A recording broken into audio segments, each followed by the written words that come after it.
Pertanggal 20 Januari 2023 dengan nomor peng-5-1 Romawi DIK titik 2.1 titik terdapat informasi pengumuman Kapolri untuk penerimaan siswa sekolah inspektur polisi sumber sarjana atau yang sering disebutkan SIPSS tahun anggaran 2023. Halo semuanya, Assalamualaikum warahmatullahi wabarakatuh. Kembali lagi di channelnya tentang pendidikan, tutorial, dan data PD Official. Kali ini PD Official akan membahas mengenai berkas dan jadwal penerimaan calon SIPSS atau Sekolah Inspektur Polisi Sumber Sarjana tahun anggaran 2023. Namun sebelum saya jelaskan, bantu untuk mengembangkan video official dengan cara subscribe, like, komen, dan share. Teman-teman semuanya, penerimaan siswa Sekolah Inspektur Polisi Sumber Sarjana atau SIPSS tahun anggaran 2023, pengumuman ini sudah diterbitkan sejak tanggal 20 Januari 2023. Nah, berdasarkan pengumuman ini bahwasannya untuk pendidikan pembentukan Sekolah Inspektur Sumber Sarjana merupakan pendidikan bagi lulusan sarjana yang dibutuhkan dalam profesi kepolisian untuk dibentuk menjadi perwira pertama yang memiliki pengetahuan, keterampilan, kemampuan, ketangguhan, sikap, dan perilaku teruji dalam rangka melaksanakan tugas kepolisian di bidang ilmu yang sudah ditentukan. Nah, untuk jumlah peserta didik ini kuotanya yaitu 100 orang ya. Dan buka pendidikannya 7 Maret 2023, tutup pendidikan 7 September, dan lama pendidikan 6 bulan. Tempat pendidikan di Akpol Lemdiklat Polri Semarang, Jawa Tengah. Pendaftaran dan uji pemeriksaan SIPSS diselenggarakan di tingkat daerah oleh panitia daerah, di Polda dan tingkat pusat oleh panitia pusat atau Panpus di Akademi Kepolisian Semarang, Jawa Tengah. Untuk ketentuan penerimaan siswa Sekolah Inspektur Polisi Sumber Sarjana, yaitu para peserta harus memberikan keterangan yang sebenar-benarnya dalam rangka pelaksanaan penerimaan SIPSS ini tidak dipungut biaya, dan sebelum diangkat sebagai anggota Polri, siswa Sekolah Inspektur Polisi Sumber Sarjana tahun 2023 yang dinyatakan lulus, pembentukan wajib mengucapkan sumpah atau janji menurut agama dan kepercayaan masing-masing. Jadi dari informasi ini teman-teman bisa mengetahui kuotanya 100 orang dan lama pendidikannya yaitu 6 bulan serta buka dan tutup pendidikannya. Untuk persyaratan umum yaitu warga negara Indonesia, beriman kepada Tuhan Yang Maha Esa, setia kepada Kesatuan Negara Republik Indonesia berdasarkan Pancasila dan Undang-Undang, berumur paling rendah 18 tahun, sehat jasmani rohani, tidak sedang terlibat kasus pidana, dibuktikan dengan SKCK, berwibawa, jujur, adil, dan berkelakuan tidak tercela, serta bersedia ditempatkan di seluruh wilayah negara kesatuan Republik Indonesia.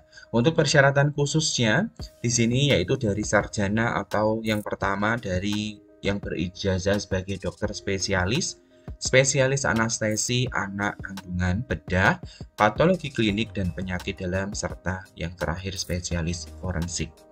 Untuk jenjang S2, S2 keperawatan, S2 teknik elektro data engineering, S2 psikologi atau profesi.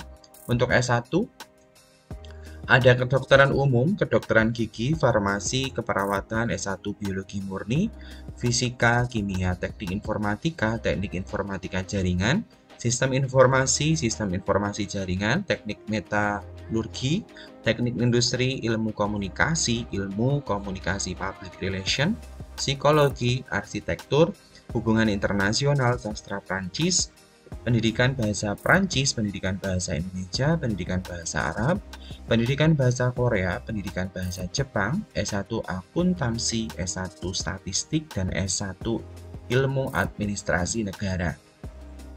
Sedangkan untuk yang D4 yaitu ahli nautika tingkat 3 yang wajib memiliki ijazah ahli nautika tingkat 3 dari Ditjen Perhubungan Laut Kementerian Perhubungan Republik Indonesia. Khusus untuk profesi kedokteran umum, dokter gigi wajib memiliki surat tanda selesai internship atau STSI atau surat tanda registrasi atau STR definitif. Untuk ketentuan yang selanjutnya berasal dari perguruan tinggi negeri ataupun swasta dengan program studi minimal akreditasi B atau minimal baik yang menggunakan instrumen akreditasi 9 standar.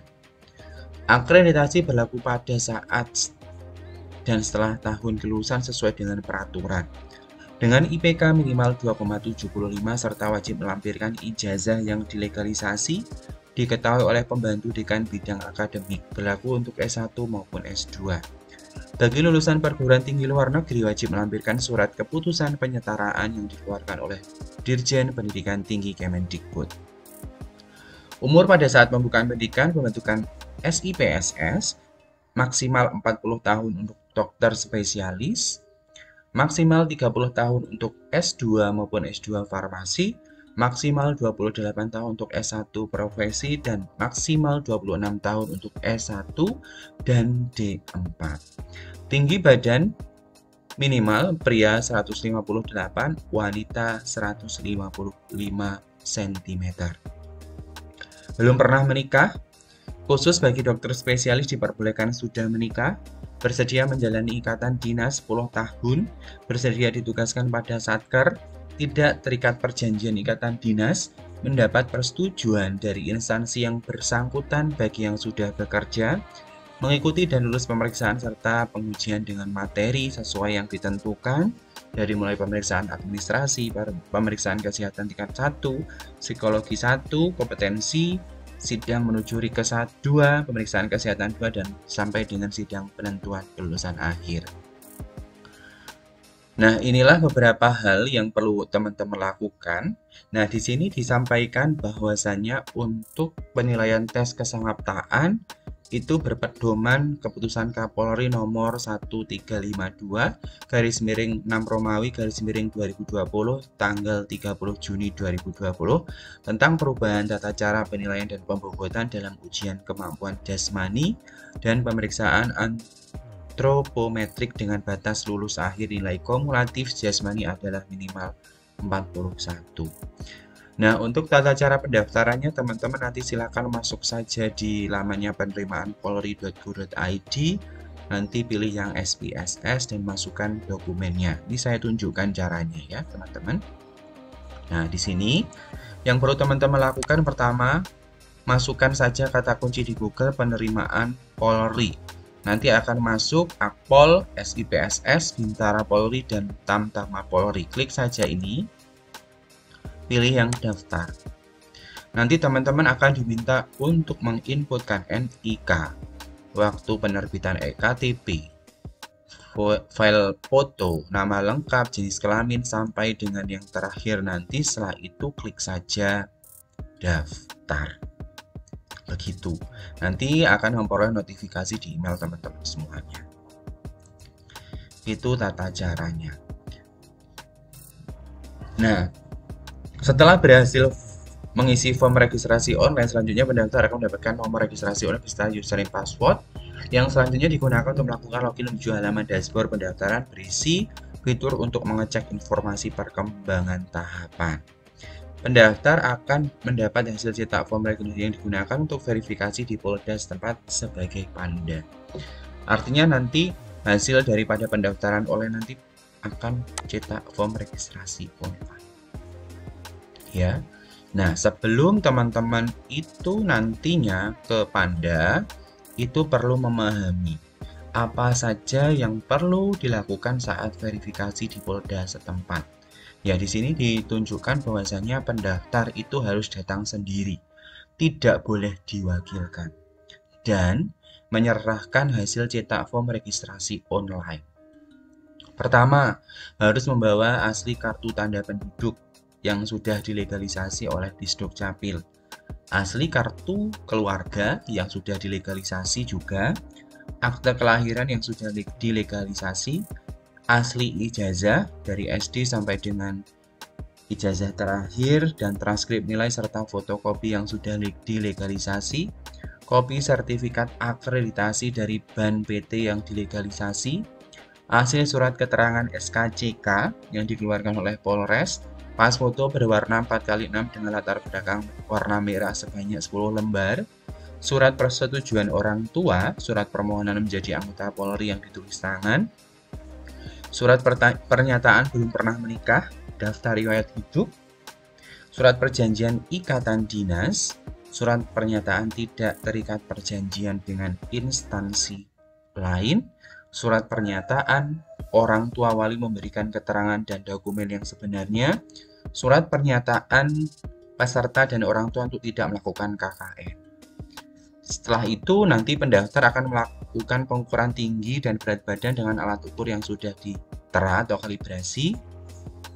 Bagi peserta yang dinyatakan lengkap menyerahkan administrasi pada poin 6 huruf B dan telah melakukan pengukuran tinggi badan, selanjutnya diberikan nomor ujian oleh panitia daerah yang akan digunakan untuk mengikuti seleksi tahapan selanjutnya. Jadi begitu ya Bapak Ibu dan teman-teman semuanya.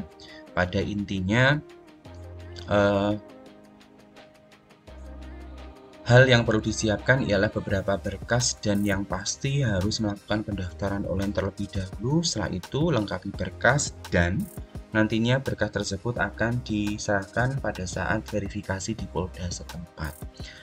Bapak, Ibu, dan teman-teman semuanya pun harus memahami bahwasannya untuk penerimaan SIPSS ini menggunakan pedoman atau memiliki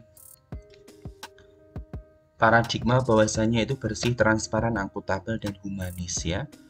Tidak ada kecurangan dan sebagainya. Nah, untuk itu bagi teman-teman nantinya yang akan melakukan verifikasi untuk mengantisipasi penyebaran COVID-19, maka seluruh peserta yang mengikuti seleksi SIPSS tahun anggaran 2023 diwajibkan telah melaksanakan vaksin COVID-19 minimal dosis ketiga atau booster.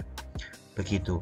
Bagi peserta SIPSS tahun yang berusaha menggunakan sponsor dengan cara menghubungi lewat telepon, surat, atau dalam bentuk apapun, itu akan didiskualifikasi. Begitu ya teman-teman, informasi yang bisa saya sampaikan mengenai beberapa hal yang perlu dipahami ketika mau mendaftar sebagai calon pendaftar SIPSS tahun anggaran 2023. Mudah-mudahan penjelasan ini bisa dipahami oleh teman-teman semuanya.